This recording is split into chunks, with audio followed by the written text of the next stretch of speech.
Hello and welcome back to the Villa Filler podcast. I'm here as always with my good friend Dan Wiseman. Dan, first of all, it was Aston Villa 2, Chelsea 1, but what a week it's been, mate. We've drawn to Liverpool as well. There's been plenty of action, but before we get into that, how are you doing? I'm not too bad, thank you, mate. Not too bad. Games are coming thick and fast at the moment, but yeah, it's a nice place to be, mate. It's a nice place to be. Competing on so many different fronts is what we've asked for. I suppose we can't complain about it too much. No, definitely not, mate. Definitely not. And I think to kind of touch on Liverpool briefly, I don't want to. I almost, I feel bad not doing a full podcast to it, but obviously timings and whatnot, and obviously yesterday's win was massive as well. We could have and probably should have beaten Liverpool in that game.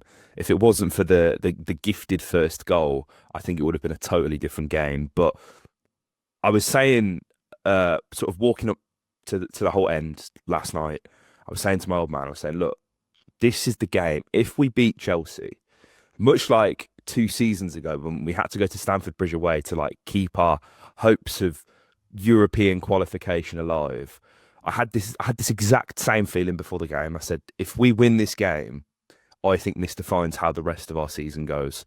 And we've got the business we got the business done in the end. And I'm now feeling significantly better about how the rest of the season looks. Now, on the last podcast, we spoke about just the brutal fixture run that we've got, not even in terms of just the amount of games in such a short period of time, but the quality of the opposition that we've still got to play in the Premier League. That win for me, I think teases up so well for the rest of the season, mate. Yeah, I think it's a really interesting one, mate, because we've kind of seen there's been a few games. I don't know how you felt, but there's been a few games for me where I've kind of felt like, yes, like this is the turning point. It kind of felt like we were going through a bit of a slump towards maybe the back end of last year. The results weren't as good as maybe they could be. We kind of dropped points here and there, and then every now and again there's been a kind of a win or a moment where you're like, right, this is where we get going. And a few of those have kind of duped me a little bit, not got on to been the turning points that I thought they would be. I think I can pick out. I thought the comeback at Arsenal was particularly impressive, and we followed that up with the defeat to Monaco and then home draw with West Ham. I thought this win against Spurs in the FA Cup was a really pivotal moment for us, considering the difficulties we've had in that competition, and we backed it up with a 1-1 draw with Ipswich. There's kind of been a few moments recently where I've been like, yeah, exactly as you say, mate. Like this is the moment where I think we'll look back, circle this date when we look back in May and be like, yeah, that's where this really got going. And I'm kind of hesitant to put it on it, but I do think this week places such importance on the next game against Palace. Because I think if we go there and again we kind of slump to another draw, maybe we go ahead and concede again and it's another 1-1 as we did against West Ham, as we did against Ipswich.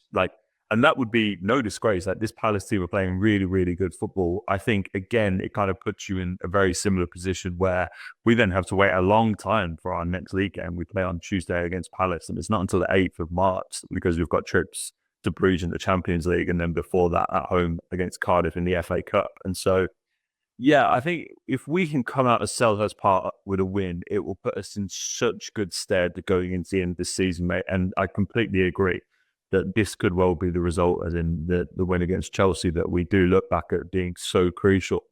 And I know this is kind of that. I know we're here to talk about an amazing week in this year in Aston Villa Football Club's history, but I don't want to just say, okay, it's all about the next game, but I think it's so important. I think it's so important because how we perform and the result that we get will do so much in terms of gauge momentum going into the next game. Because you'd fancy yourself home against Cardiff. Bruges away is, I know there were tricky opponents when we went there in the group stages, but as Champions League round of 16 sides go, it's probably about as good as you're going to get. So those are two really good opportunities for Villa to pick up a win. But the league is, I mean, when you compete in Champions League, it's hard to say, but the league is still such a priority, and the manager would back that. So yeah, going into Tuesday, it just looks huge. Yeah, like we're within touching distance now, aren't we? And that's the thing. And I know there's teams that have games in hand at the time of recording. This is the Sunday morning, so City, Forest, Newcastle, Liverpool all play each other today. But even then, that leaves City with a game in hand on us after that, who are obviously above us. Chelsea still have a game in hand on us. Newcastle will also have a game in hand on us due to rescheduled fixtures with the cup final that they've made.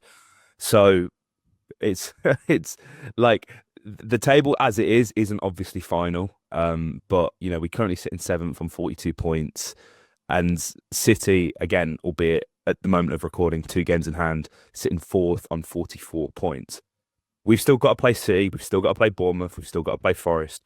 We've still got to play Newcastle. We've still got to play Brighton. We've still got to play Fulham, I think, as well. Everybody, more or less everybody in the top 10 we've now got in this final end of the season. So the fact that we've beaten Chelsea, who are directly above us, again, game in hand, but only 1 point difference, that's massive. That has already helped us no end in closing the gap. So that's why I think this has been so important. And as you say, mate, Palace, they're one of the informed teams in the Premier League right now. They're sixth in the form table, albeit they're sat in 13th in the league. They seem to have found their shooting boots. And if there's one thing that we know, mate, is Jean-Philippe Mateta is always scoring on us. So that's something that worries me, especially when you see Tyrone coming off injured. But if we take ourselves back to last night, mate, because it was just a wonderful game. It was so good. But in typical Villa fashion, we've conceded again with the first shot on target. And no, I'm not counting the earlier Pedro Neto shot that Tyrone Mings blocked. That's a blocked shot. That is not a shot on target. It seems like, well, we've spoken about it before, right? And there's qualities that Maatsen offers that Dean doesn't necessarily offer, but as the overall sort of defensive package, I think Maatsen leaves a lot to be desired. And it's going to be difficult for him, right? Because Dean's played so many minutes, and it's not like an excuse. It's more like, let's just try and think logically about this, because I see Maatsen in the team just as it's been announced, and naturally I did worry because we do tend to concede a lot of goals from balls being put in down his side. And again, I think it's fair to say that his defensive output is not as good as Luca Dean's. And that's clearly something that Enzo Maresca agreed on, because all Chelsea seemed to do was just spam balls over the top to the corners, mainly down Maatsen's side. And I was convinced that this was offside, mate. It seemed like it happened too quickly. Pedro Neto had so much space. I couldn't comprehend in my mind in the moment that wasn't offside. And then obviously they've been celebrating for like 2 minutes, and the goal stands.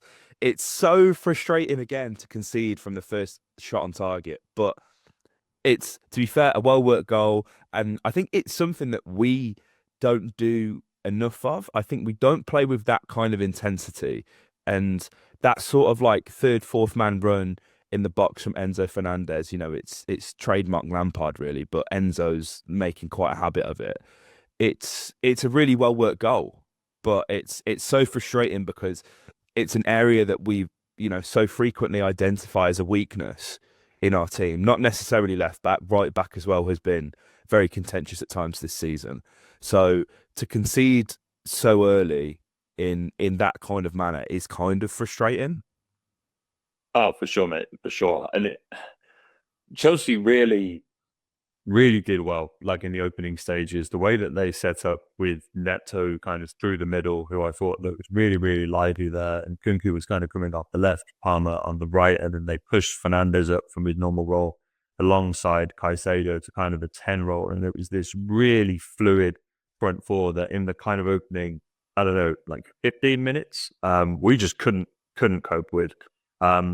We seem to start like this so often, and yeah, we mentioned it kind of coming out of the Ipswich game, mate, that clean sheets are this side's biggest problem right now. This is, again, another game where we've conceded, and there's no shame in conceding to Chelsea, but it's just, it's still the 3 league clean sheets that we talk about. And when you look at that running, mate, that you pitched, our last 6 games of the season are Newcastle, City, Fulham, Bournemouth, Spurs, United. So like 6 crucial games there. And if in every one of those games you're saying, yeah, we're going to have to score at least 2 goals to get a win, it's a challenge that just grows and grows and becomes bigger than it needs to be. Like this way that we're kind of playing football at the moment just isn't sustainable. As entertaining as it is, kind of relying on second half hero ball is not going to get us into the Champions League. There needs to be a more regimented, like, defensive system in place. It's not great. You can kind of see when the ball goes in that Konsa's really frustrated at Tyrone Mings. Mings goes to the byline with Neto, and as a result, Konsa kind of steps away from the byline to kind of guard the edge of the 6-yard box to guard for the cutback. And then Mings isn't A-man, like I'm not discrediting Tyrone, but the ball goes along the byline in between Mings and Martinez, and it's actually on a plate for Fernandez. And Konsa seemed quite frustrated with Tyrone, and it's just these kind of little defensive lapses, and you're almost not surprised. You almost kind of expect that you go to Villa Park these days knowing that, realistically we're going to have to come from behind, or if not, we're going to concede late on. Like, this is something we really, really need to patch up. I think Booba is such a massive miss. I really do. And then obviously Tyrone going off with another injury, you feel for him, and you kind of also wonder, like, what's the plan from here? Like, did we rush him back slightly too soon? Like, is this just something that's going to be recurring? Like, is this unfortunately what Tyrone Mings' 30-plus-year-old career is going to look like at this point? Like, I don't know. And obviously, we had Disasi, he couldn't play in this game against his parent club, but we are so short in those areas, and we just can't seem to find the combinations. As you say, like, Matson's not thrilled Villa fans defensively, but I do admire Unai for sticking with him, because, kind of chopping and changing this defense. I think they were saying before the game, this is like our 5th different back four in 5 games. Just chopping and changing that isn't going to help at all. And so we need to find consistency in that back line. I think that's the only way it's going to go forward. Whether it would be Ian Matson or Luca Dean is a separate conversation, but yeah, it is tricky. We do need to, and this I don't even know what the analysis is, mate, on that stat with it. I'm gonna try and put it up now as to like how many games it is now where we've conceded from our first shot on target. It's 18. That's crazy. I saw AVFC stats at its sake, like, tweet it out. That's nuts, isn't it? It's ridiculous, and like, conceding goals isn't a problem. It happens. It's football, right? Here we go. Their first shot on target. Villa conceded from their opponent's first shot on target in 17 fixtures, as well as from the rebound in 2 other games when the first attempt was saved. So call it 19 games. Mate, it's the thing is, right, is like, I think with, like, there's going to be exceptions, obviously, but like, how often does that happen to other teams? How frequently are the teams conceding their first shot on target? Like, there's not a problem with conceding. It's the fact that it's happening so often, and like, you're instantly on the back foot. And one thing that the stat doesn't say is I'd say at least like 60% of the time this is happening within the first 15 minutes of a game, which is not ideal at all. If we could shut a team out for 45 minutes, then the likelihood of us keeping a clean sheet has got to be like through the roof, like, surely. Because I know we have conceded late goals, we've kind of had a bit of a habit of that, but we just need to find the balance of having this sort of strong defensive foundation that was there like 2-3 seasons ago when Emmy kept, 15, 16 clean sheets. It's like, we've got the best goalkeeper in the world, and there's only so often we can call him the best goalkeeper in the world. Like, and then people actually, like, people are starting to take notice and going, the best goalkeeper in the world doesn't concede from his first shot on target 17 times. That doesn't happen. So, like, Emmy, we're fighting. I know it's not just you, Emmy. It's it's a team responsibility, but like, you're making it hard for us Villa fans, man.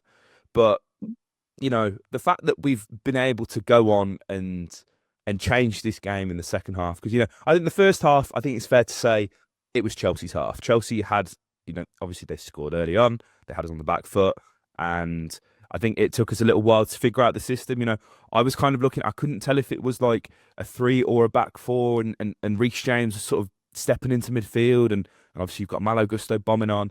It was quite a confusing system that Chelsea played. So I think there's an element of that, but at halftime, taking JJ off, bringing on Marcus Rashford, it gave us the quality that we needed to get ourselves back into this game, mate, didn't it? Because I mean, like we've spoke about it before, but Rashford and Asensio, hands down, two of the best players, one ever to play for Villa ability wise. But the thing is, they're like, and I think this is inadvertently going to become a problem at certain times in the season as well, because they're so good at football that I don't think that a lot of the other players are necessarily on the same wavelength as some of these guys. And I think that's like we've already seen like one or two passes that Asensio's tried to play a little sort of disguised ball, threaded through the defense for Watkins to run onto that he just doesn't see. And it's not really a slight on the players. It's more just an observation of like these are like world class talents that we've got at our disposal right now, and they're gonna bail us out of jail as they did yesterday. But there's gonna be times where it's gonna be a little bit frustrating, specifically for them too, because they're capable of doing and seeing things that like a lot of the squad probably isn't capable of doing and seeing. Yeah, this kind of reminds me of like kind of like in the NBA, when you get like a really good rookie come through the draft, and like somehow he slips to like the 13th pick and goes on to have like a rookie of the year style season, and then all the NBA execs are kind of sat around like, how did this guy slip to like 13th in the draft? And that's kind of how it feels like with Villa picking these two guys up in January. Like you look at so many like elite teams around Europe that are just begging for like attacking output. You saw Arsenal yesterday having spent like Mikel Marina at number 9, and like we're kind of out here just like balling with this wealth of attacking options, and it's like how he done it. But it's amazing. It's amazing. I think one thing that I've noticed with Rashford is that actually, I think we both sat here on the pod, mate, when we spoke about him originally, and we're just like, this guy could get us 10 goal contributions by the end of the season. And whilst he's on track to do that, I actually think that so much of Rashford's importance to this team won't show up in goals and assists at the end of the season. I think he's amazing in that, like, you can square him up against a fullback, and if it's just one-on-one, he's going to beat him 100%. He's got this amazing athletic ability where he can like skip inside, he can go to the byline, and he can just skin any fullback you want, which means that you have to put kind of 2 defenders on him, really. And that's the only kind of way that you can shut him down. He draws so much focus over to that side. And, when you saw the amount of times he was kind of making runs in at the back post and kind of causing chaos, he's such a figure coming off the left that you have to be aware of. But it frees up so much space. And I think we've seen this in all of the games that he's come on for. When he's got the ball on the left-hand side, there's so many different options in the box because the defense naturally gravitates over towards that side because they're so fearful of what he can do. And I think we kind of saw that last night in that, the first goal is a ball to the back post where he manages to get in behind the fullback. Considering it gets a touch, he does really, really well to adjust his body and get it across the line to Asensio.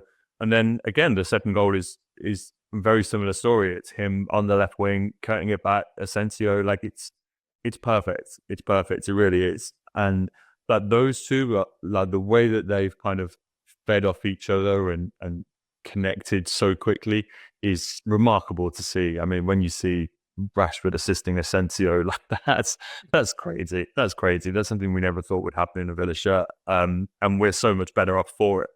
And so, yeah, like those two were just incredible. But I think that's actually what I think Rashford, going back to the bench for this game, coming off the bench, seems to just have taken that in his stride. I think, he'd be well within his right to walk into Bodymore and be like, hey, I'm Marcus Rashford. You're going to start me.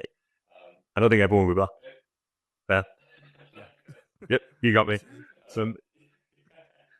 But actually, he seems really, really willing to be just a squad player. I think he sees value in his game when he comes off the bench later as well. I think Asensio allows, Rodgers to kind of play in different positions, pick up different areas. Obviously, came off with that knock. Doesn't look anything too serious, but, it means that, yeah, he's got to sit out for a week to miss the Palace game.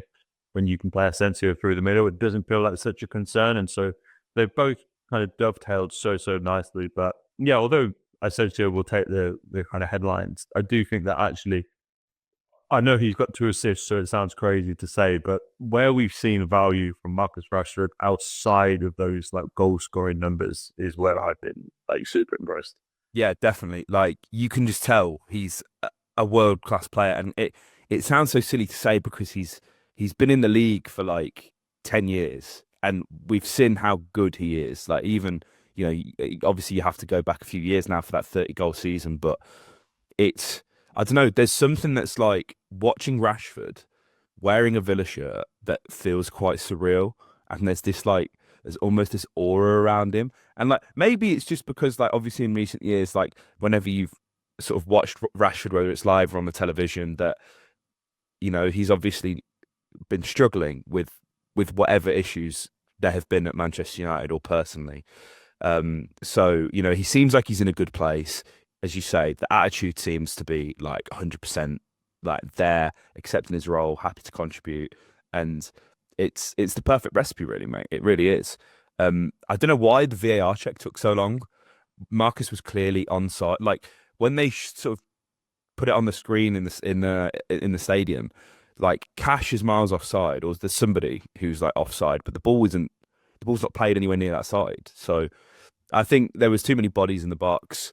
Linesman panicked, wanted to give Chelsea a lifeline, and there we were waiting a few minutes. And it's a shame that Marco kind of had ruined celebrations for his first goal, but the fact he goes and gets the second one and is able to celebrate that is great. And I was saying before the game as well, like there were so many reasons why we could get at Chelsea, right? And the goalkeeper for me was one of them. Like they've not been settled on a number one all season.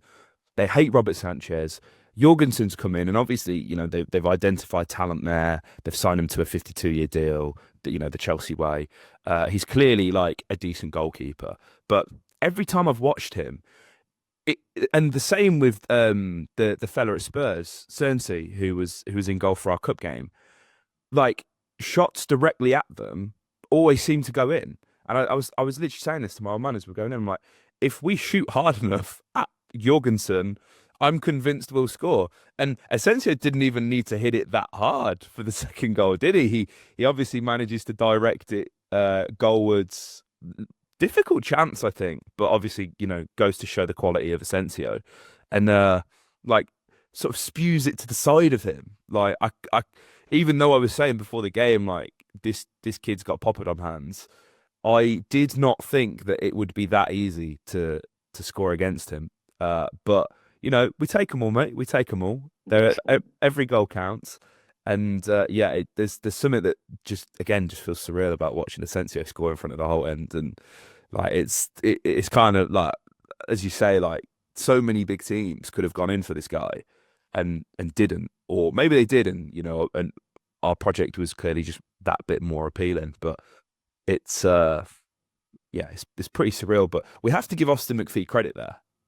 2 set-piece goals, and people will hate to say it because they just do, but them 2 goals came from set plays, and Austin McPhee has to be the busiest man in football, mate. He's given up his Scotland job to go and work with Portugal. Yeah, He's doing like, mate, like everybody's giving Taylor Swift grief about her bloody private jet and polluting the air. This man's got to be doing the same amount of air miles as her at this point. Like he's everywhere. Is there a blade of grass on a pitch anywhere in the world that this man hasn't touched? yeah, it's crazy. It's crazy, but yeah, mate. Hey, no, we look. I think we've discovered. Can I get a shout out from Matty Cash's left foot as well? Yeah. What the hell? I know. Who'd have thought it? Who'd have thought it? I saw quite a funny tweet, and it was like, because anyone ever told him his left foot might be better than his right. It's like, is he actually a left?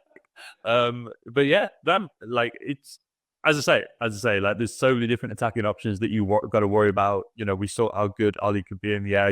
His header against Liverpool. When you've got Rashford coming in at the far post, Asensio, you add Marlon to the mix. It's really, really, and so like yeah, we've got so many different options to hit there. It's really good set piece takers. Yeah, man, yeah, and hey, the goal was yeah, basics, right? Get your body around the ball and all that. Like you try to like kind of scoop it, and it's really odd technique actually. But I guess that kind of comes when when you don't have a consistent number one, right? And you're kind of chopping and changing, and there's so much pressure on everything that you do because, they just kind of seem to be flitting between Sanchez and Jorgensen. I guess that kind of comes with the territory. But yeah, man, hey, hey, like if I'm being totally objective, I do wish I've had a penalty. Oh, mate. Cucurella's pull on Bogard. It's a disgrace. Yeah, for sure. That's kind of nailed on. But equally, what the hell is Cole Palmer doing when he goes through 1-on-1 and then Emmy slips? There's a kind of moment in time where Emmy's kind of on his ass and Palmer's just like, he tries to pass it off, but it's whatever's going on with him recently. Like he just seems kind of miles away from it. But yeah, there could have easily been kind of 2 or 3 extra goals in this game. But yeah, if I'm being fair, I do think we should have been given a penalty, but for the Bogard, Cucurella's foul on Bogard. So I think in the end, it was probably just that we got the winner. It was a disgraceful refereeing performance from Michael Oliver. It has to be said. It was genuinely a farce. And I know you don't like to talk about referees, mate, but we have to because they had 12 men. You did bring it up. You brought this on yourself. They had 12 men the whole game. It was what really annoys me is inconsistencies, right? In a shove 10 minutes into the game isn't a foul, but then all of a sudden 20 minutes later we do the exact same shove, if not a lot softer, and then all of a sudden it's a free kick to Chelsea. It's an absolute there was a point in the game where I genuinely, although Oliver wasn't card happy at all, I was really concerned that somebody was going to get a red card, purely on the basis that John McGinn tried to fucking kill Enzo Fernandez during that whole game. And by the way, Guinea, I'm totally with you, mate. I would have done a lot worse things to Enzo Fernandez in that game. I think he kept his cool, but it was getting quite bitty between them two. And then you add Caicedo into the mix as well. And I think we saw a little bit of a different side to Tielemans as well, because I don't think I've ever seen Tielemans kick out or get frustrated. And he's somebody who in most games is on the receiving end of 1 or 2 boots to the ankle. And, thanks to his sort of quick feet, fancy footwork, he's sort of able to maneuver these situations. But it was a really frustrating afternoon. And, they say leopards don't change their spots, mate. Chelsea are just absolute cheats. Always have been, always will be. And that's why it's so much sweeter that we won that, because I don't know about you, mate, but obviously, listeners of the podcast will know I'm always glass half full. It's never glass half empty. I'm so optimistic about the Villa. I genuinely go most weeks, whether it's home, away, whatever, and genuinely think to my bones that Villa are going to win. But there's this we almost have sort of labelled ourselves or accidentally as underdogs because we always concede first, and we seem to make things a bit more difficult than they need to be. And I think that there's a very different perspective outside of the Villa fandom of how teams view. I think a lot of opposition fans look at Villa and go, bloody hell, they're a good team. And I find us coming on here every week, and sometimes it feels like we're coming on and it's bloody hell, that was scrappy, but we got it done. It doesn't feel like to me that, maybe because we're so often coming from losing positions to try and win, which in itself is a good thing, the fact that we're able to do that. But sometimes I leave Villa Park and I'm like, that was a shit game of football. That was not a good game of football. I think Villa did play well in the second half, but in terms of just the scrappiness, obviously we concede first. And maybe this is just me, mate. I'd love to know what people think in the comments and what you think as well. But it's almost like I have body dysmorphia when it comes to Aston Villa. I know that we're really good, and I know that we have the potential to be one of the best sides in England. We've proved it many times, but I often find myself leaving Villa Park thinking, that was close. Yeah, I think it was part of that that's deliberately engineered by Emery and co. I think there's always the insistence to, Emery, will never put blame on injuries or never single out referees. It's always about the team and about us. And I do think that because of, there's never a lot of fanfare about what we do. I'm actually almost kind of surprised about, one of my biggest worries about the Rashford deal was that it was just, huge amounts of coverage and all eyes would be on Marcus, and he'd be the front and the back pages whenever he kicked the ball. And like I have been kind of pleasantly surprised with, okay, there's a lot of chatter about it, but I don't think it's like an overwhelming amount of noise. I do think we've just, since Emery's come in, gone about our business very quietly. There's not a whole lot of look at us, look at what we're doing, like isn't it great? Like it's all very, very humble, very down to earth. Emery keeps it business. And so I think naturally we've kind of been existing in our own little bubble, as you say, mate, where like there's never really been a tremendous, it was only really like kind of qualifying for the Champions League was obviously the crescendo, and there's been moments this season where we were attracted a lot of hype. But yeah, I think I think you're absolutely right in that a kind of an underdog mentality is probably not, because I think to flip that on its head, mate, I think when we have gone into games feeling like the superior side, see Ipswich, just how damaging that can actually be. Yeah, you're right. I think it worked, but like you kind of you like conscious of post match, like we know we've got quality. I know it's kind of like a very off the shelf footballers answer after a game. They all say the same thing, but these guys must know how good they are. And then you go and add Euros winner, five-time Champions League winner in Asensio. You go and add Rashford, Europa League winner, one of the best players in the Premier League over the past 10 years. Like we're more than a sum of our part. We are like we're a good team. And do you know what? It would be nice if we just go and batter Palace and we can enjoy that. Do you know what I mean? But it's probably going to be 1-1 again, isn't it? If we're being totally honest. But before we end, mate, I have to talk about Prize Where It Lies. I love it, right? This is genuinely. Yep. This is one. I need to enter it one day because I'm obsessed with it. I think it's brilliant. But it's just little kids that do it now. So I'm like, oh, can I do it? Probably not. But it's brilliant. I love it, right? And they have the big disc. Nobody's won the big thing in the middle. Nobody's got it dead center, right? Ever. It's never happened. And it's a mysterious money can't buy Aston Villa experience. That's literally what they described it as yesterday, right? First fella comes up. He wins pride points, which, by the way, despicable that that's a thing on there. That is, everybody keeps winning the pride points. Well, this really pisses me off. This really, it grinds my gears because give someone a shirt or something like that. Make it a prize that somebody wants to win. Nobody wants pride points. Nobody knows what to do with them. Apart from enter this game. That's all you do with it, right? So there's that. First kid wins it, great. I love it. Even though it's pride points, there'll be part of me that's like, I'm sad that he's only won pride points, but yes, first winner. Second fella steps up, gets it in the middle, right? Fella on the mic. Oh my God, he's won a mysterious money can't buy Aston Villa experience. And I lost all composure, mate. And I just screamed. I'm like, what's the experience? Tell us. Tell him. What is it? It doesn't exist. It's not real. They haven't thought of a prize. It doesn't exist. Like, someone in the marketing department is like, yeah, Chris Heck's about to fire somebody to afford this. Like, do you know what I mean? He's going to go all Jim Ratcliffe. Someone going to get Alan McAnally. Just getting for a meet and greet. I'm sick of seeing that, man.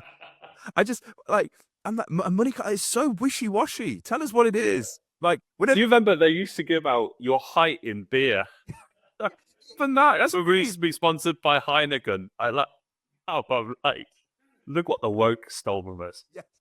These 7-year-olds going up and kicking for their height in beer. This is what I want. And you know what? That's not even that bad of a deal for the club because it's like 5 crates. Yeah, it's nothing.